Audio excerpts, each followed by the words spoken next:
Hello, everyone, and welcome back to another episode of the show. Joining me today is the former interim leader of the Conservative Party of Canada, a former cabinet minister in the Harper government, Rona Ambrose. Rona, we're going to start out with just asking you some of your reactions and opinions to some of the current issues, kind of in the core of the political universe, and then after we'll kind of reflect on your time in politics, specifically your time as the interim leader of the Conservative Party. So I've obviously talked to a couple of different political commentators from different sides of the aisle, so it's interesting to get your take as well. So we saw the new cabinet of Prime Minister Justin Trudeau. Obviously, there's lots of new appointments. We saw females in large portfolios. We saw a new foreign affairs minister, a new defense minister. Is there any one thing in particular that stands out to you about the new cabinet, and how big of a factor is it to you that now again, we have gender parity in the cabinet and there's women in some of the biggest roles? Yeah, well, hi, Wyatt. It's great to be with you. And I am not in the public sector anymore. I'm in the private sector, but it's equally important in the private sector to think about putting women in leadership roles. And sometimes people will say, oh, there's not enough women. We don't have enough women. I can't find enough women to put them in leadership roles. But the truth is, we've got lots of very qualified, competent women. And so I support the Prime Minister putting gender parity in his cabinet. It's great. I mean, and sometimes if someone hasn't had the experience in cabinet, but they're competent, they're smart, you have to give them a shot. So we've got some new people, we've got some experienced people, but we've got men and women, people from all across the country. And that's how you build a good cabinet. I would say what stands out for me, of course, as a Westerner, is the appointment of Stephen Guilbeault as the environment minister. He is known to be an activist in the environmental movement. He's a very well-known person as an activist in the environmental movement. And of course, he has a very strong viewpoint, or has in the past at least, about the role of fossil fuels in our energy mix in this country. So, of course, he wants to see an energy transition happen probably faster than most people in the energy industry would like to see it happen, or thinks that it can happen. So I think that's one of the things that has to happen, is that he needs to probably come to Alberta as soon as he can. This is the heart of the energy sector.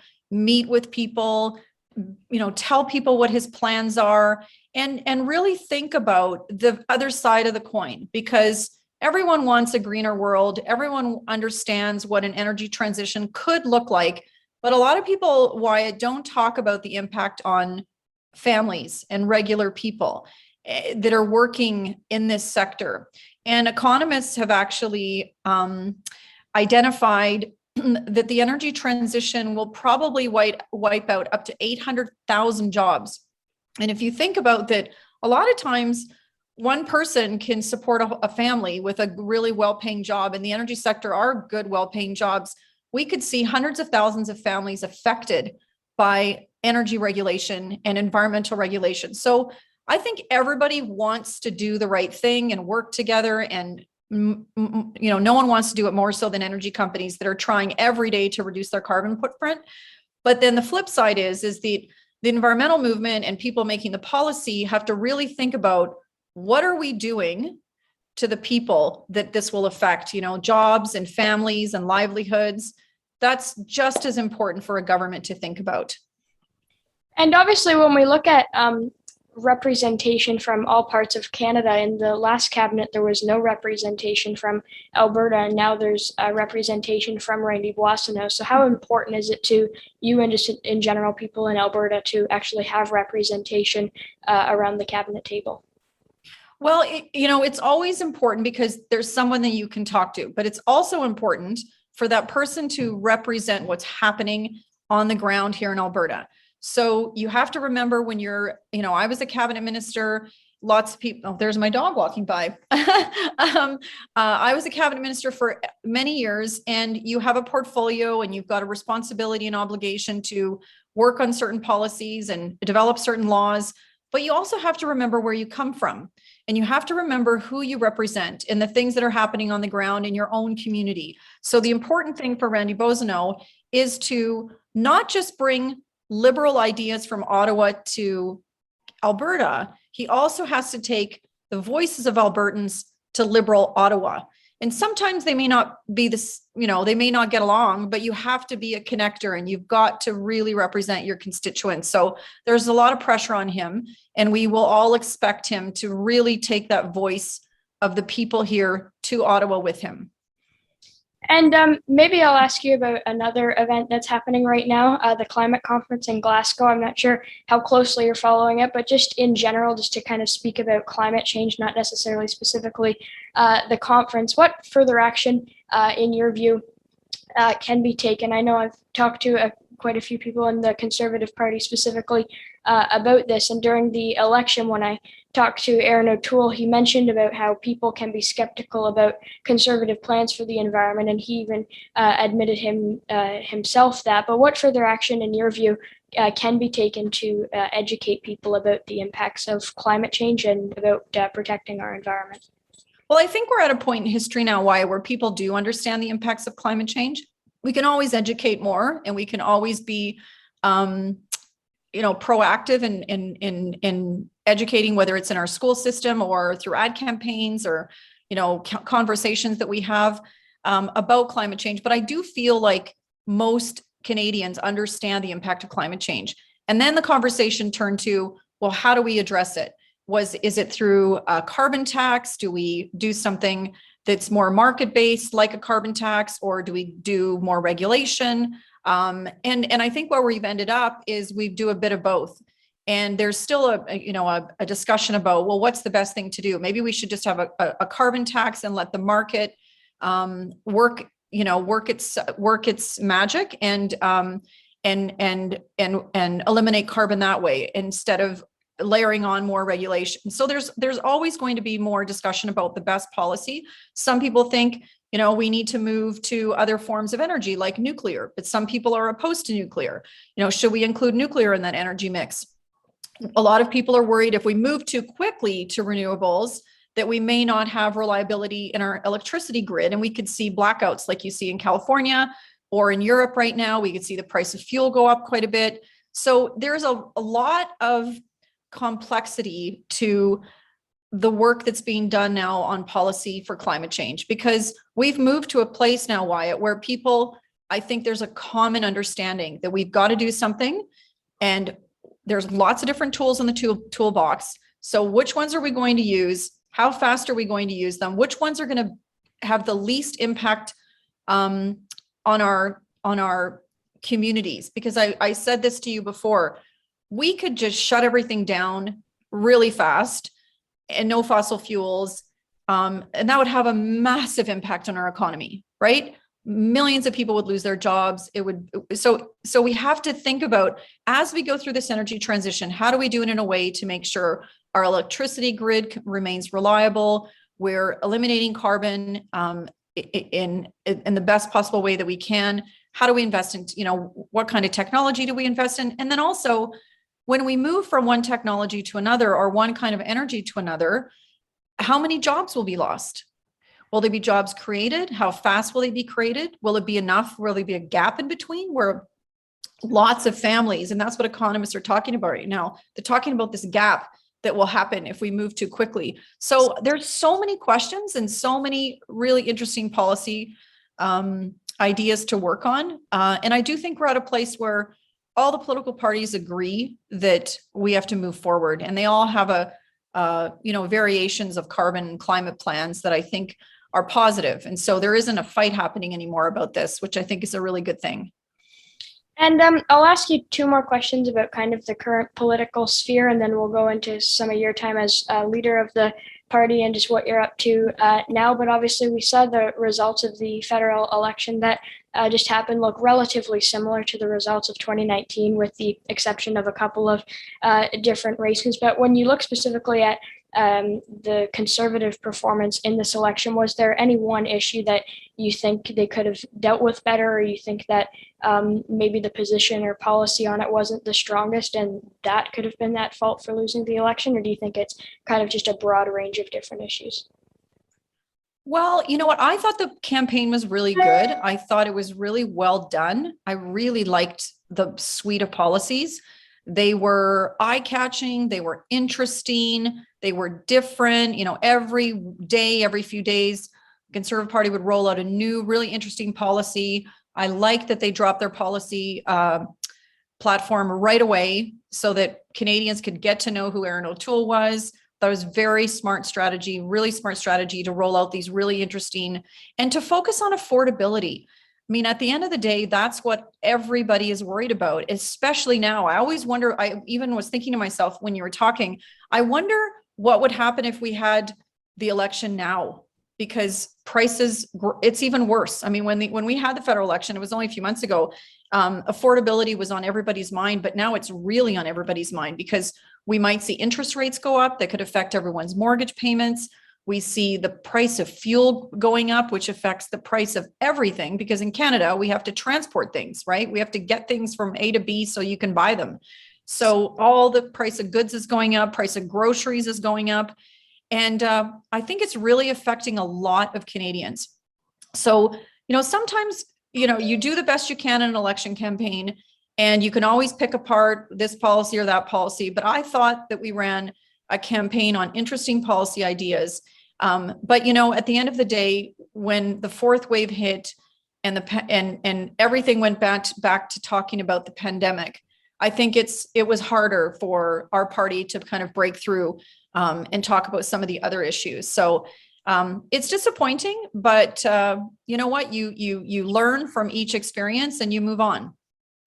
You mentioned the fourth wave and the pandemic. There's been lots of commentators, including Brian Mulroney and a couple of others, or I guess Brian Mulroney's not a commentator, more of a former prime minister, but who have came out and spoken regarding Erin O'Toole's stance on vaccinations, including for members of his own party. Is there any advice that you would give to Erin O'Toole? Because it seems as if, as of right now, it's an issue that is kind of getting divisive even within the Conservative Party. So is there any advice, and how do you think he should manage this issue?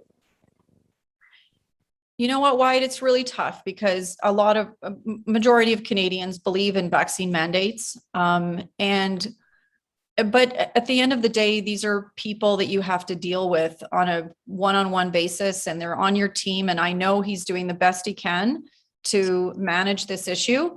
And I think, the reality is people, I mean, it's not just MPs. I know people who say they don't want to get a vaccine, but in the end, they're going to have to get one because they want to get on a plane, or they need to get on a train, or they need it for their work.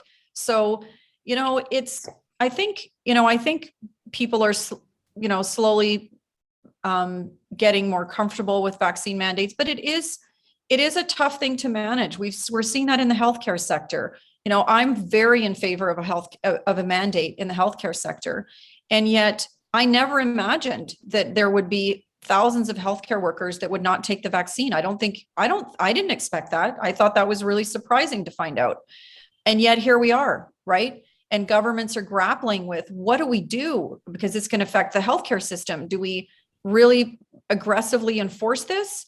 And we're seeing now Ontario and Quebec decide to back off because they're very concerned that if they get too aggressive on enforcement, it'll affect the quality of healthcare in their provinces. So, these are really complicated issues. And Erin is a good leader, and he is I'm sure he's doing the absolute best he can on this.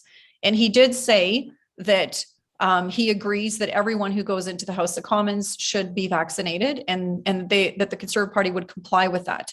So I assume that's what's going to happen.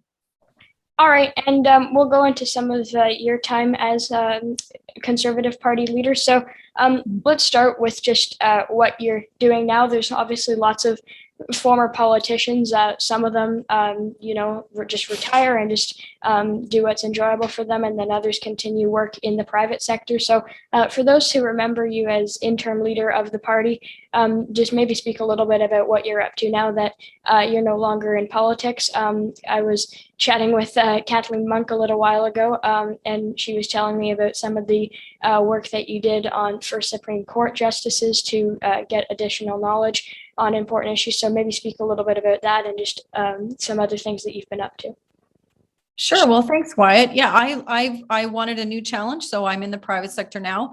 I sit on boards of companies. I chair a couple of committees and a board of a company, and I really enjoy that. And I'm also the deputy chairwoman at an investment bank, TD Securities. And it's a wonderful opportunity, and I work with some really fantastic people. And then I also do quite a bit of policy work still. So I work with think tanks.